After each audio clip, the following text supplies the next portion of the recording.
3 days after my wedding, I stood in my new kitchen holding a plate of food I'd cooked with my own 2 hands. And in that moment, I made a decision that would end my marriage before it had really even begun.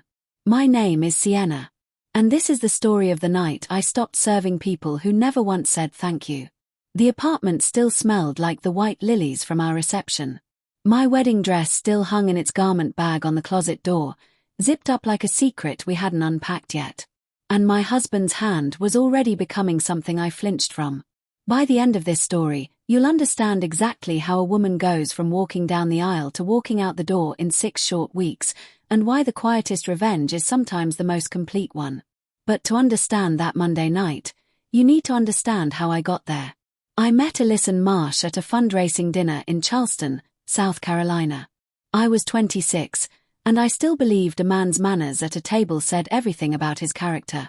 Alyson pulled out my chair. He remembered I didn't drink red wine.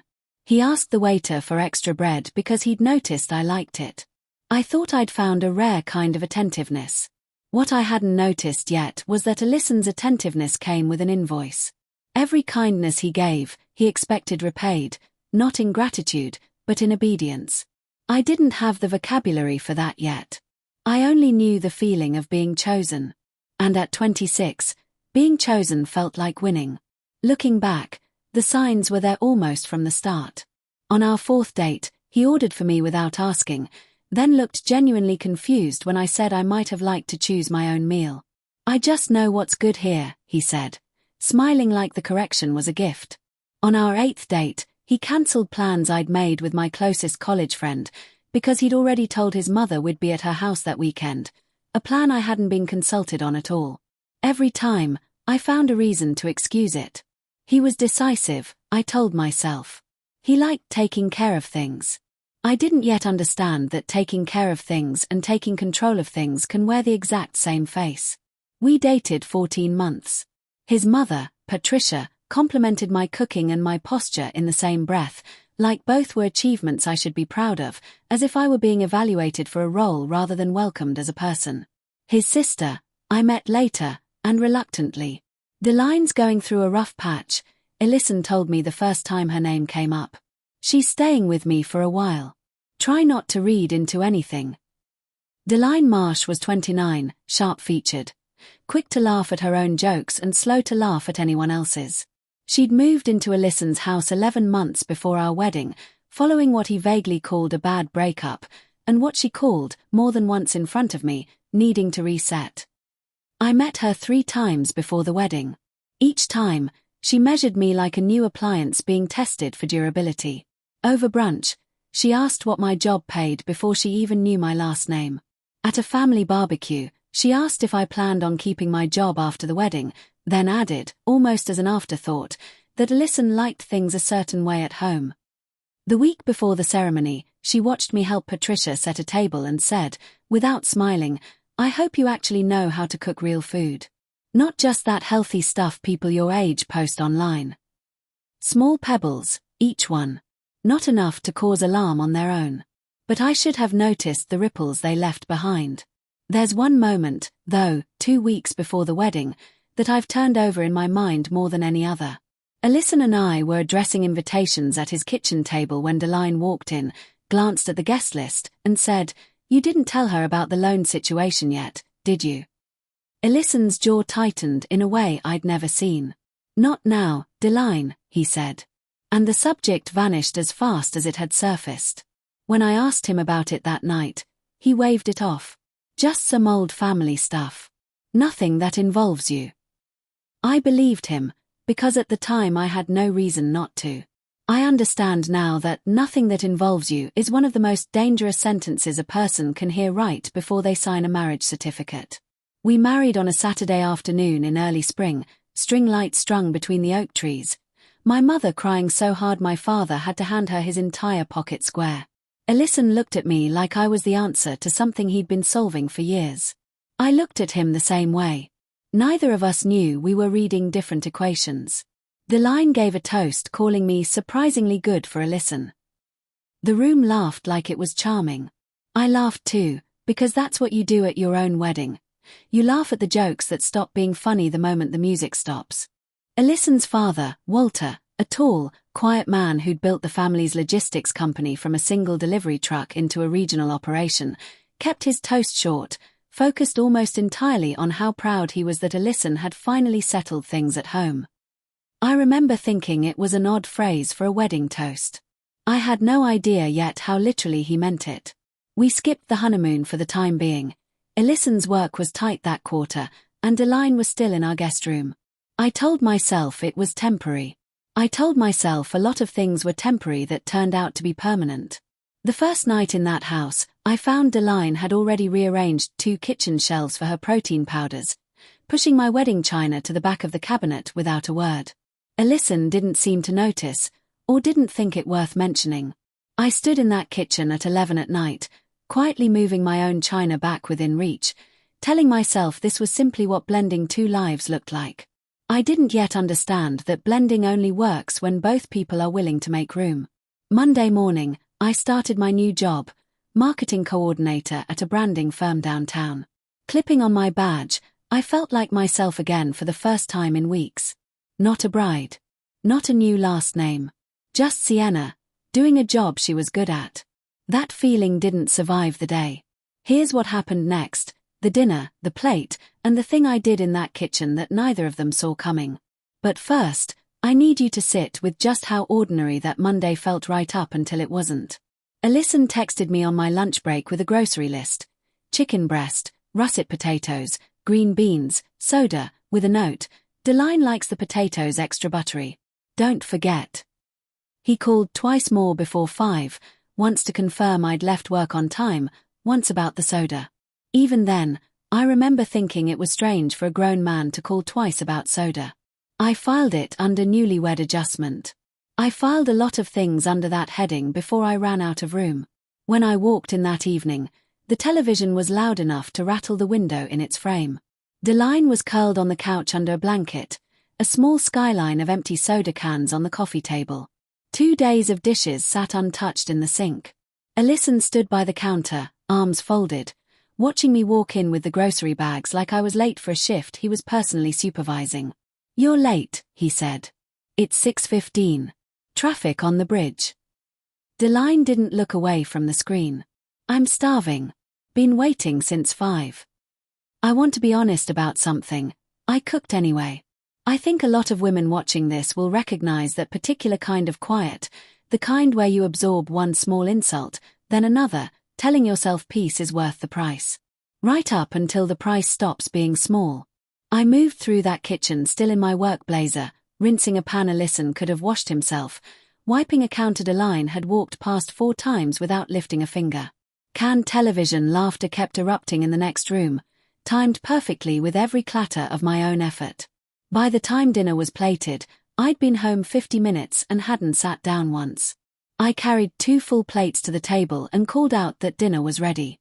Alisson sat down like a man arriving at a restaurant he'd already tipped in advance. Deline didn't move from the couch. "Bring it here," she said, waving one hand without turning around. "I'm comfortable." I looked at the table. I looked at the couch. I looked at my husband of 3 days, waiting to see if he'd draw a line between reasonable accommodation and outright disrespect. He didn't draw the line. He erased it. "Just bring her the plate, Sienna," he said, not even glancing up. "It's not that deep." I think about that phrase often now, "it's not that deep," because it's the exact moment a small resentment becomes permanent scar tissue. My hands were still warm from the stovetop. My new last name still sat strange in my mouth. And in that moment, something in me that had been quietly bending for months finally reached the edge of its patience. "She can eat at the table," I said. "Same as us." The room went still, except for the television, still cackling like it hadn't noticed the temperature had dropped. Deline turned her head slowly, as if she needed 3 full seconds to process an act of open defiance. "Excuse me." "You have legs," I said, my voice steadier than I felt. "The table's right here." "Wow." She let out a short, humorless laugh. 3 days married and she's already trying to run the house. Alisson's fork froze halfway to his mouth. Something shifted behind his eyes, not concern for me, not even irritation at his sister, but something closer to inconvenience, like I'd disrupted a system he'd spent years calibrating. He stood so fast his chair scraped hard against the floor. "Apologize to her," he said. "No. I want to tell you I saw his hand coming." I didn't. 1 second I was standing my ground in my own dining room. The next, my cheek was stinging, my ears ringing faintly, my mind a full beat behind what had just happened. The sound of it seemed to hang in the air longer than it should have, sharp and final, like something in that house had just changed for good. The television's blue light flickered across Delaine's face, her mouth falling open, not in horror, but in something closer to satisfaction, like she'd been waiting all night for exactly this outcome. I didn't cry. I felt something colder instead, the kind of clarity that arrives right before you understand a decision has already been made somewhere deep in your chest, without asking permission from the rest of you. I looked down at the plate, still steaming on the table. Then, without another word, I put both hands under the edge of it and pushed. Chicken slid across the tile. Mashed potatoes smeared down the cabinet door.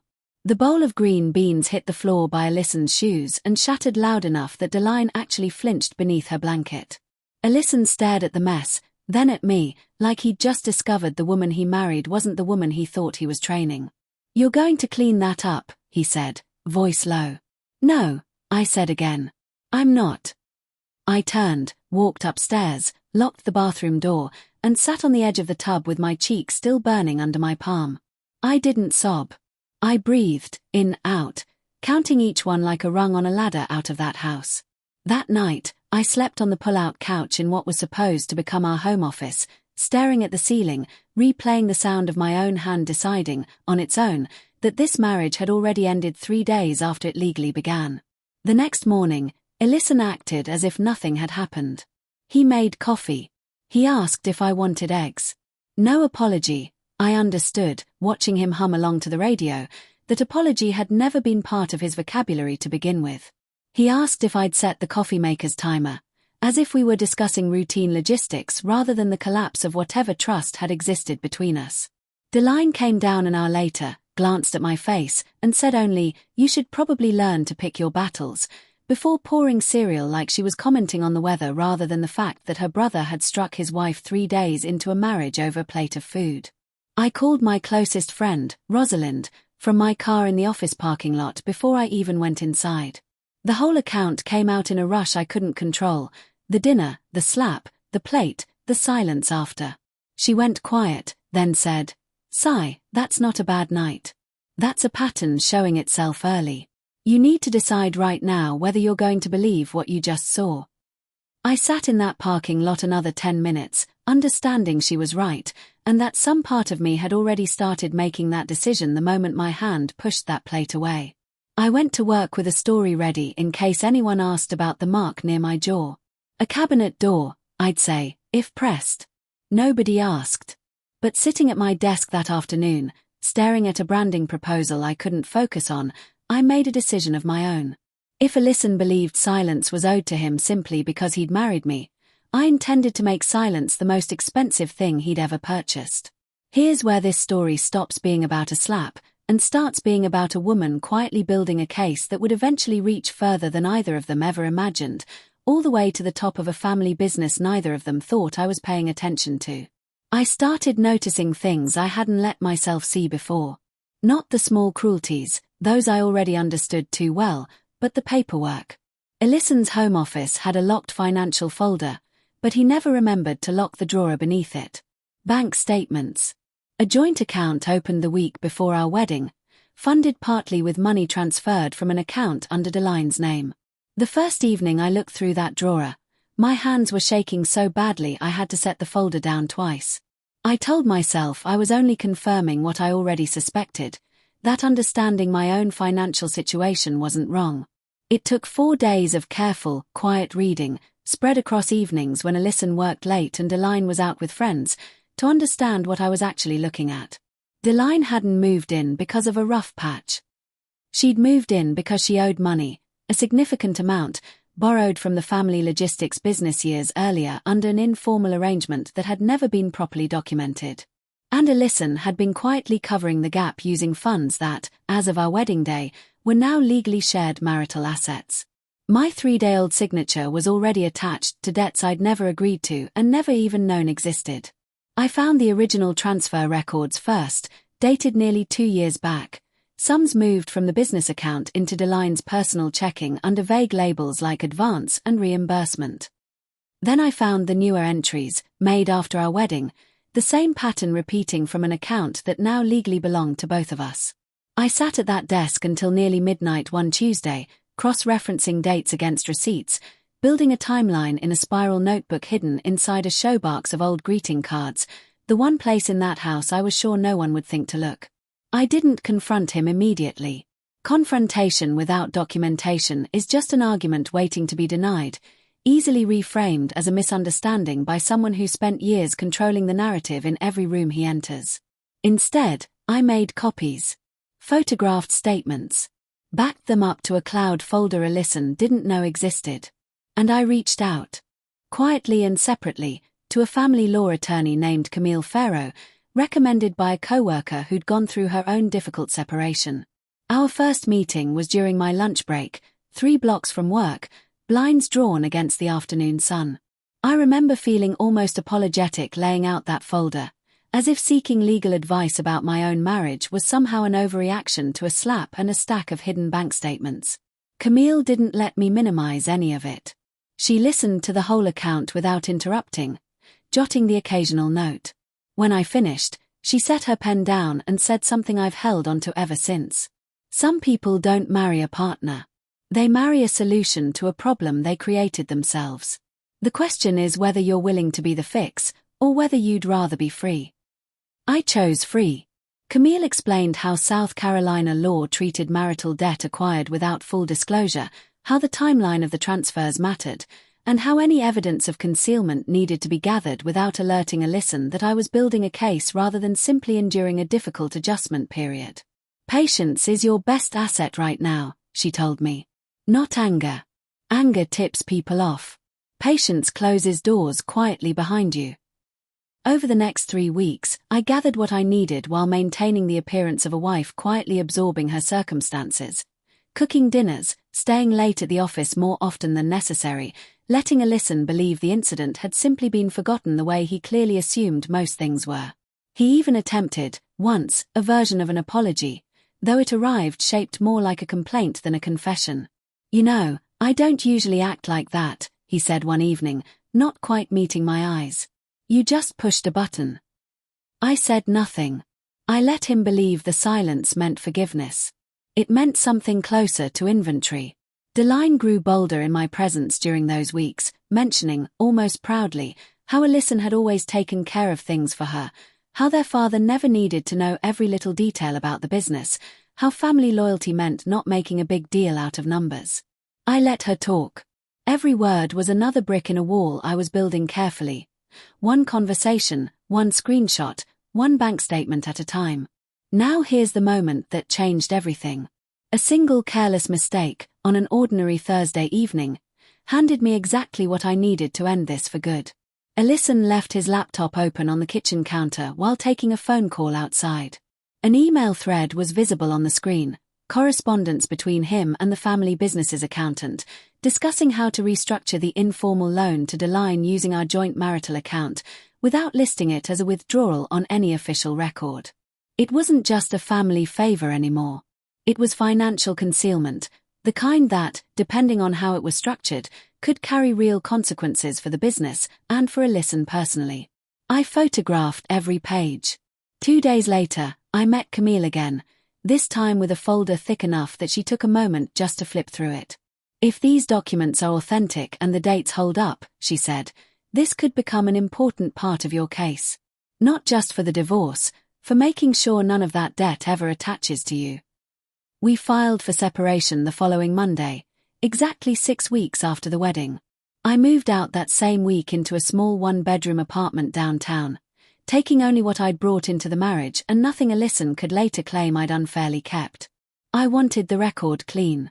I wanted no argument he could make painting me as anything other than exactly what I was, a woman who had documented the truth and walked away with her hands empty and her spine straight. Alyson tried, at first, to frame the separation as an overreaction.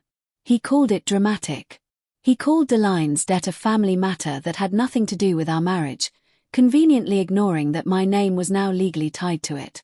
But paperwork doesn't care about tone of voice, and Camille made sure every filing spoke in numbers instead of excuses.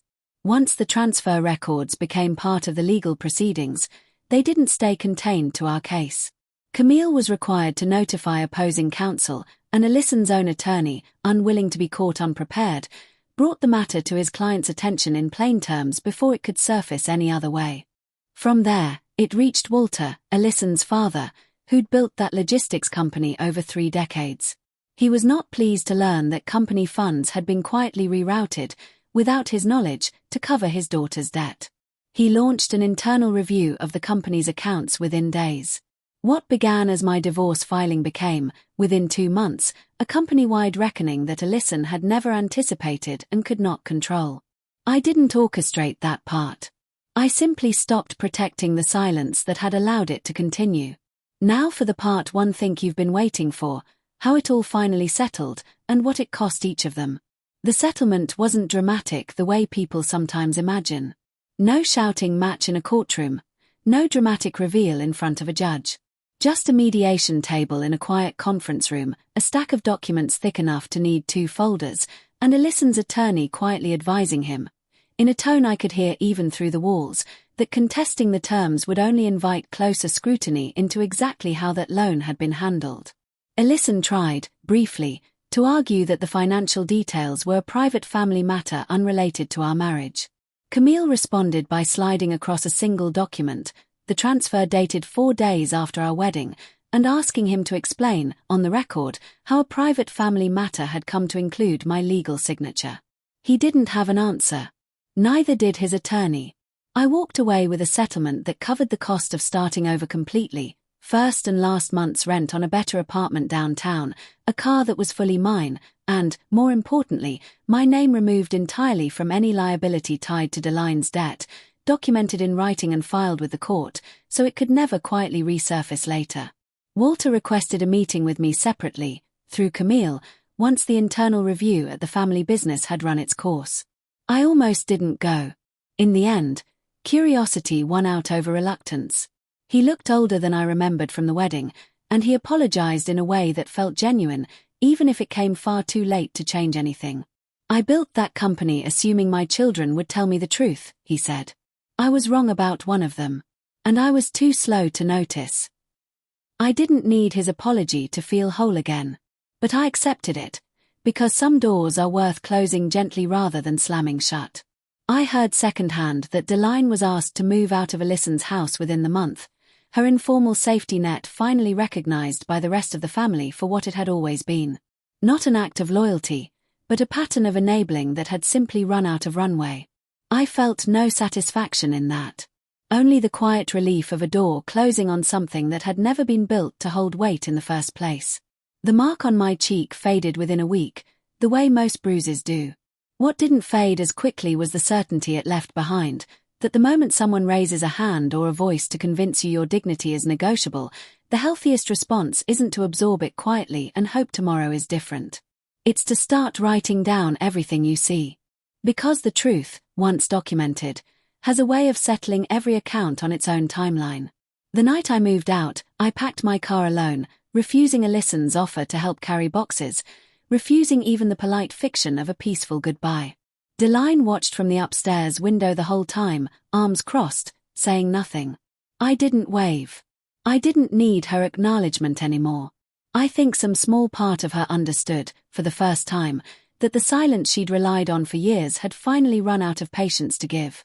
My mother asked me a few weeks later whether I regretted marrying Alyson at all, given how quickly it unraveled. I told her the truth. I didn't regret the marriage as much as I regretted the version of myself who thought staying quiet was the same thing as keeping the peace. Peace built on someone else's silence isn't peace at all. It's just delay, waiting for a bill that always eventually comes due. I think about that Monday evening often. The sound of the plate sliding off the table, the green beans scattering across tile that Alyson never once offered to clean up himself. I don't regret pushing that plate away. I regret every dinner before it that I served in silence, believing peace was something I owed to people who never once considered offering it back. That single decision to stop serving people who had never once said thank you turned out to be the first domino in a chain neither Alyssa nor Deline saw coming, because neither of them had ever imagined I was paying close enough attention to notice what they'd built behind my back. A coworker asked me recently if I'd consider dating again, now that enough time has passed.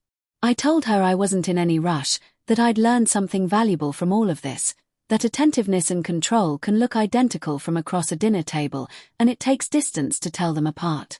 I'm in no hurry to mistake one for the other again. I'm doing well now. New apartment, same job, a promotion I earned quietly while everyone around me assumed I was simply going through something. Funny how people mistake healing for disappearing. I cook for myself most nights now.